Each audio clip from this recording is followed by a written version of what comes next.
She turned away for a moment and then was gone.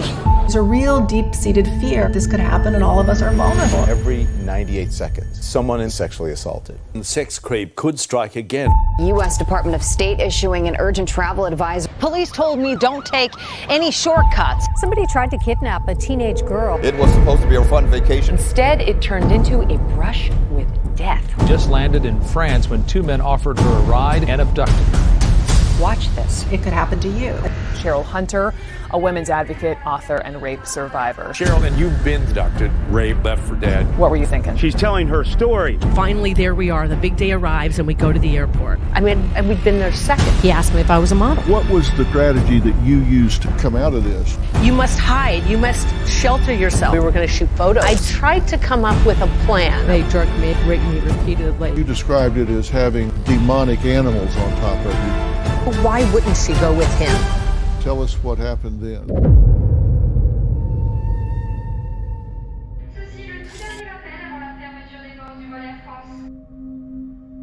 I arrived and a man with a camera around his neck walked up. We'd been there seconds.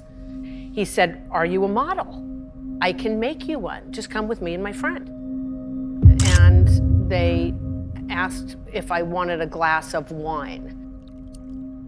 And the next thing I knew, I was in a car, and like a dog, I had my head halfway out the window. I was in the passenger seat with my tongue open and drooling. Did you have any sense of how long it had been? Oh, I had no idea. Was it dark out? No. Where did they take you at that point? The next thing I remembered, I was lying on a cement floor. That's where things began to really come unraveled. They drugged me. They took me to an abandoned construction site and beat me mercilessly. They drugged me again and raped me repeatedly, and they cut me. I had one action available to me, which was just to look away. I craned my head as far as I could to the right and just stared at the wall.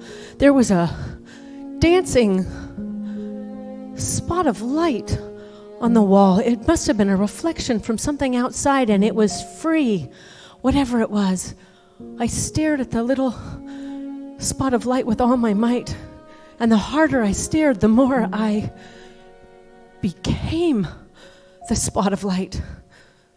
I wasn't this scrap heap of a girl being torn to shreds. I was just a dancing, little sparkling shimmer of light that could fly away at any time I chose.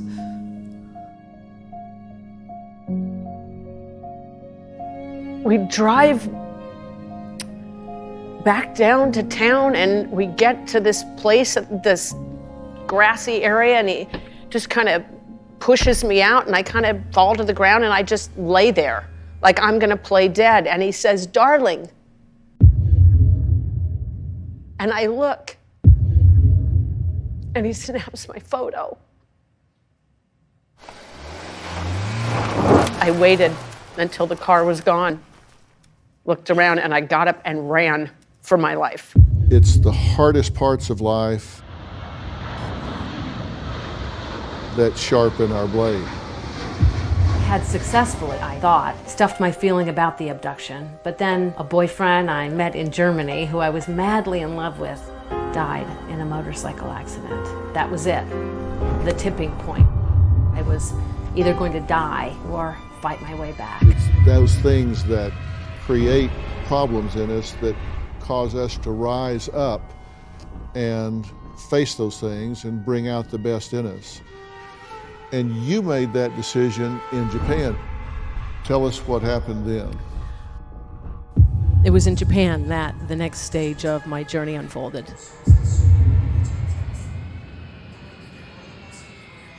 There's a Japanese proverb that after a great storm, you can see more clearly where there is solid ground. I was absent-mindedly daydreaming about how to plot my revenge against the men from France when the grandmother walked in and stared at me. She said, "Ah, wabi-sabi." Wabi-sabi is the most essential of all Japanese principles. Wabi-sabi states that the beauty of any object lies in the flaws of that object. Imperfection.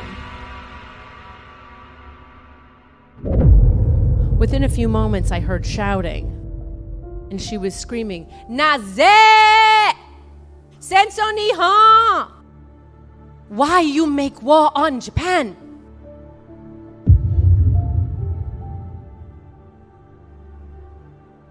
She removed a cloth envelope from one of her bags and carefully unfolded it.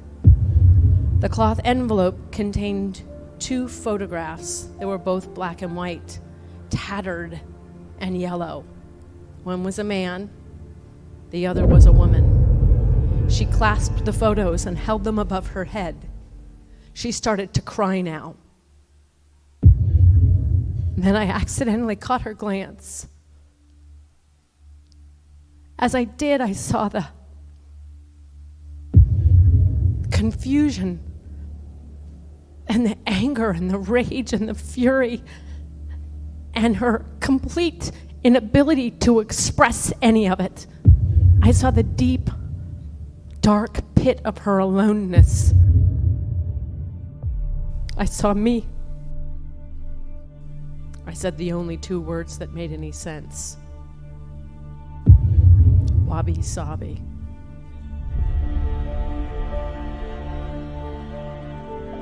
You've had to overcome some really difficult things in your life. Yours are very dramatic. What was the strategy that you used to handle that for 10 years without ever touching it? I realized that perhaps I wasn't seeing it correctly. Perhaps there is such a thing as wabi-sabi, and everything that's wrong about me could be my salvation. So I set out to figure out how to make that reality. I'd started taking these personal development seminars and felt so much better when I was there, and not so good when I wasn't. And I realized it was a calling. As I was helping others, I was helping myself, but I still had never told my story until one night I was leading one of these seminars, years in, and a woman was raising her hand. She wasn't having it, and nor were the people in the room. People were slamming notebooks. I am, for the first time, going to lose the room. And I had a moment with myself and said, you are no longer an 18-year-old child who cannot handle whatever people will judge about you. And I told my story for the first time. This woman was set free, and so was I.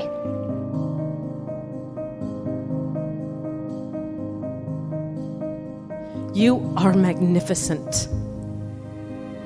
And what makes you magnificent is everything you've previously believed is wrong with you.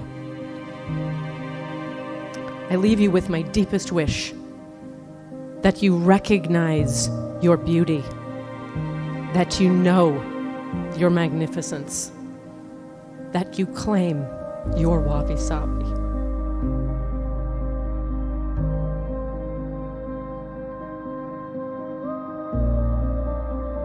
I said the only 2 words that made any sense.